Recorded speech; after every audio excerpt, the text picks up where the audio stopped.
Why is the lingam so important? Why do we perform rituals around it for Mahashivaratri? And what do the rituals mean? What does the lingam represent?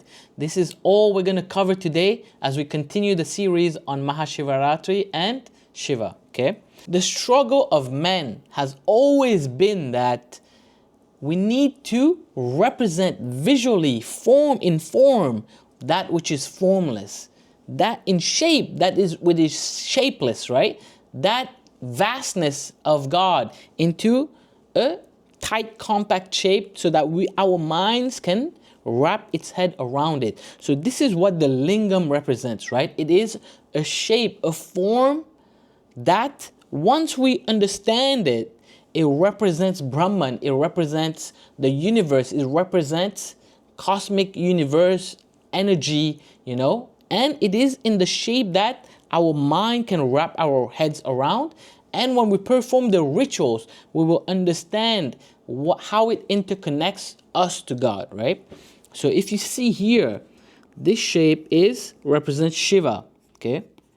It is said that Shiva turned into an infinite beam of light during Mahashivaratri, right? And so this is what it represents, that infinite beam of light. It also is in an oval shape that represents the shape of the universe, right? And then here, this area that it sits on is the yoni. This represents Shakti, right? So Shiva represents pure consciousness, pure awareness, right? But for it to manifest itself, it requires energy.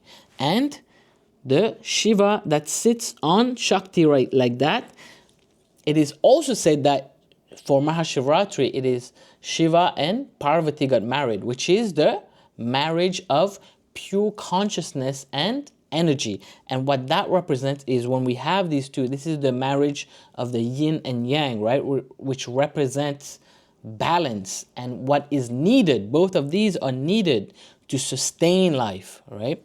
So that's the second part. And as we covered before, Brahman, the entirety of this represents Brahman, right?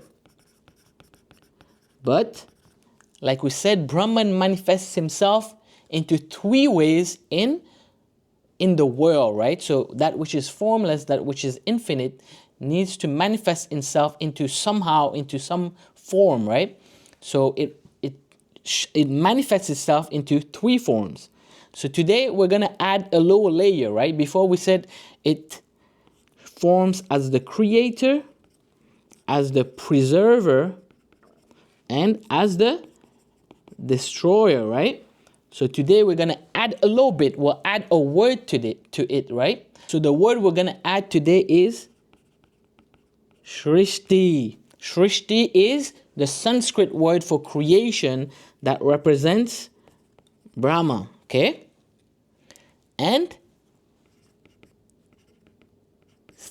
Sthiti represents Vishnu, the preserver. So that base represents Brahma. This area right here represents Vishnu, which is the preserver. And this area on top is Shiva, the destroyer, which we call Samhara, okay? So it's still creator, preserver, destroyer. It is still Brahma, Vishnu, and Shiva, but it is called Shrishti, Sthiti, and Samhara, okay?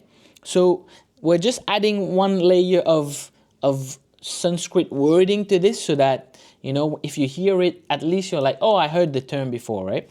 So now we kind of understand that the lingam is a representation of the universe, is a representation of Shiva, it's a representation of Brahman, right? So now this is why this is sacred. This is the shape that it manifests itself into the world, right?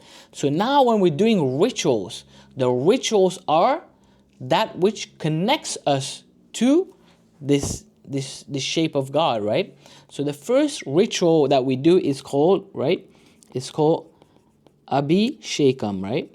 Which is bathing the lingam, right? So we will bathe with with water, with milk, with honey, with ghee, right?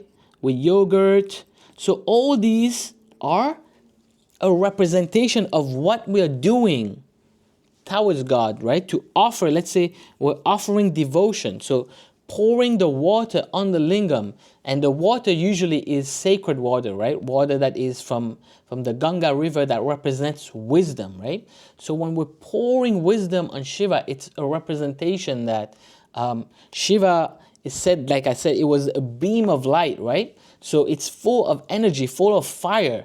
And through pouring water on that, it is our way of showing devotion, love to Shiva. And he needs our devotion, our love to cool down, right? So that's what the representation is like the water is like a cooling down, is the wisdom to meditation. And so Shiva is Adi Yogi.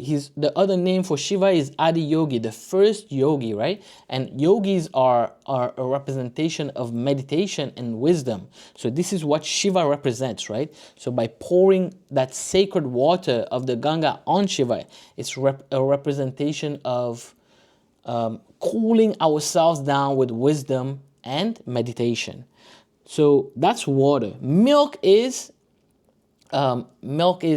a nurturing energy, right? It's a loving energy. So that's why we pour milk on the lingam as well. It is a way of planting into ourselves that we want to nurture and love as well, right? And honey represents like sweetness. Okay, so these are the representations. So when we're doing these rituals on the lingam, some people can just be bhaktis, right? They don't need to understand the meaning behind it. It's just the act of giving love to God, to Shiva, is enough for them to feel fulfilled, right? And then there are some of us that need the logic and the reasoning behind it, which logic and reason is Nyaya. It's a orthodox school of Hinduism by itself, right? So some of us need that reasoning, that understanding behind the rituals to understand and feel connected. So I hope that these explanations are helping you connect the dots